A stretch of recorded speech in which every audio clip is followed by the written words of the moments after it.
మహబూబ్ నగర్ స్థానిక సంస్థల ఎమ్మెల్సీ ఉప ఎన్నికల్లో కాంగ్రెస్కు అనుకూల పవనాలు వీస్తున్నాయి. పవర్లో లేని పార్టీని గెలిపిస్తే తమకు ఒరిగేదేమీ లేదని కాంగ్రెస్ అభ్యర్థికే మద్దతు ఇవ్వాలని ఓటర్ల నాడి వెల్లడవుతోంది. పవర్లో ఉన్నప్పుడు బీఆర్ఎస్లో పదవుల పేరుకే తప్ప ప్రజలకు అందుబాటులో ఉండలేకపోయామని మదనపడుతున్నారు ఎంపీటీసీలు, కౌన్సిలర్లు. దీనితో కాంగ్రెస్కు పట్టం కట్టేందుకు డిసైడ్ అయినట్టు టాక్ నడుస్తోంది. ఫలితంగా పాలమూరు ఎమ్మెల్సీ ఉప ఎన్నిక కాంగ్రెస్ వైపే ఉన్నట్టు తెలుస్తోంది.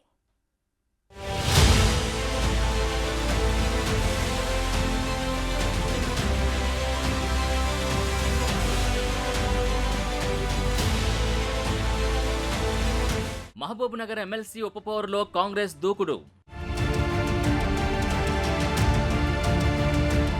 కాంగ్రెస్లోకి పెరుగుతున్న వలసలు. కట్టడి చేయలేని స్థితిలో బీఆర్ఎస్ క్యాంపు రాజకీయాలు. ఎన్నికలకు ముందే విజయోత్సాహంలో మన్నె జీవన్ రెడ్డి.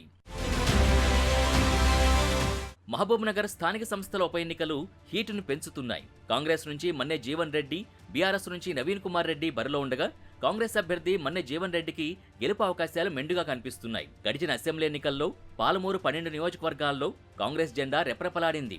అదే ఊపును కొనసాగిస్తూ పాలమూరు కాంగ్రెస్ ముఖ్య నేతలు ఎమ్మెల్సీ ఉప ఎన్నికల్లో అభ్యర్థి మన్నె జీవన్ రెడ్డి గెలుపు కోసం ప్రణాళికలు సిద్ధం చేసి అక్కడి రాజకీయ సమీకరణాల్ని మార్చేశారు. మరోవైపు బీఆర్ఎస్ నేతల పార్టీ మార్పు జిల్లాలో కారుని ఖాళీ చేస్తున్నాయి.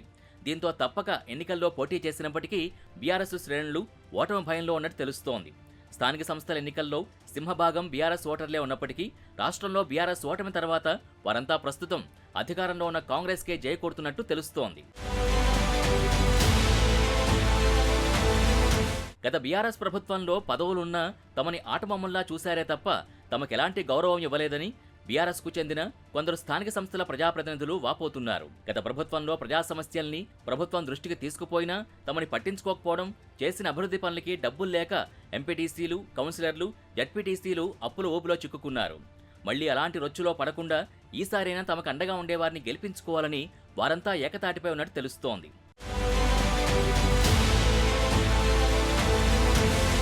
మహబూబ్ నగర్ స్థానిక సంస్థల్లో మొత్తం 1439 ఓటర్లు ఉన్నారు. ఇందులో ఎంపీటీసీలు 888, జడ్పీటీసీలు 83, కౌన్సిలర్లు 449, ఎమ్మెల్యేలు 14, ఎమ్మెల్సీలు 2, ఎంపీలు 2 ఉన్నారు. ఇందులో దాదాపు 850కి పైగా స్థానిక సంస్థల ప్రజాప్రతినిధులు బీఆర్ఎస్లోనే ఉన్నారు.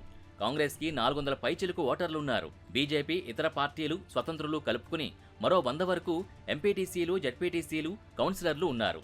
పూర్తిగా నంబర్ మీదే ఆధారపడి ఉన్న ఎన్నిక కావడంతో కాంగ్రెస్ అదే స్థాయిలో పావులు కదుపుతోంది. మంత్రి జూపల్లి కృష్ణారావు ఎమ్మెల్సీ సీటు గెలుపుపై ప్రత్యేక దృష్టి సారించారు. సీఎం హామీ మేరకు ప్రతి ఎంపీటీసీ, జడ్పీటీసీ, కౌన్సిలర్స్ని సంప్రదిస్తున్నారు. వారి సమస్యలు, అవసరాలు తెలుసుకుని పార్టీలో చేర్చుకోవడం లేదా తమకు అనుకూలంగా మార్చుకోవడం అనే వ్యూహంతో ముందుకు సాగుతున్నారు. అసెంబ్లీ ఎన్నికలకు ముందు కొంతమంది బీఆర్ఎస్కు చెందిన ఎంపీటీసీలు, జడ్పీటీసీలు, కౌన్సిలర్లు కాంగ్రెస్ తీర్థం పుచ్చుకున్నారు. వారికి తోడుగా రాష్ట్రంలో పార్టీ అధికారంలో ఉండడంతో మిగిలిన వాళ్లలో మెజార్టీ సభ్యులు హస్తం గుర్తుకు ఓటేస్తారని భావిస్తున్నారు. నిన్నటి వరకు చేరికల్ని నిషేధించిన కాంగ్రెస్ నేడు ఆపరేషన్ ఆకర్ష్ అమలు చేస్తోంది. బీఆర్ఎస్లో ఉన్న స్థానిక సంస్థల ప్రజాప్రతినిధుల్ని తమ వైపు ఆకర్షించేందుకు ఇప్పటికే పలు హామీలు సైతం ఇచ్చింది కాంగ్రెస్. పాలమూరు ప్రజాదీవెన సభ వేదికగా ఎమ్మెల్సీ ఉప ఎన్నికలో కాంగ్రెస్ అభ్యర్థిని గెలిపించాలని, గత ప్రభుత్వంలో పెండింగ్లో ఉన్న వివిధ అభివృద్ధి పనుల బిల్లులు సైతం విడుదల చేస్తామని స్వయంగా సీఎం రేవంత్ రెడ్డి హామీ ఇచ్చారు. ఎన్నికల నోటిఫికేషన్ అనంతరం జిల్లాలోని పలు ప్రాంతాల్లో ఎంపీటీసీలు, జడ్పీటీసీలు, కౌన్సిలర్లు కాంగ్రెస్ తీర్థం పుచ్చుకునే కార్యక్రమం కొనసాగుతోంది.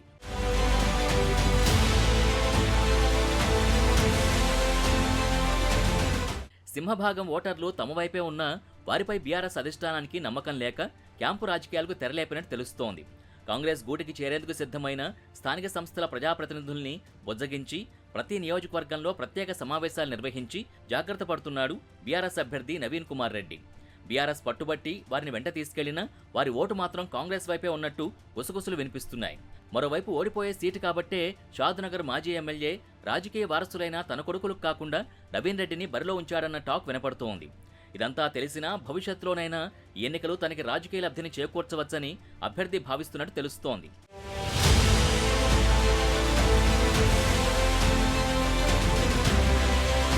పోలింగ్కు మరికొద్ది రోజులే మిగిలి ఉండడంతో స్థానిక సంస్థల ప్రజాప్రతినిధులు కాంగ్రెస్లో చేరుతున్నారు. మిగిలి ఉన్న రోజుల్లో ఈ చేరికలు జోరందుకునే అవకాశం ఉందని హస్తం శ్రేణులు భావిస్తున్నాయి. ఇదే కార్యాచరణతో ఎమ్మెల్సీ కైవసం చేసుకుంటామని కాంగ్రెస్ ధీమా వ్యక్తం చేస్తోంది.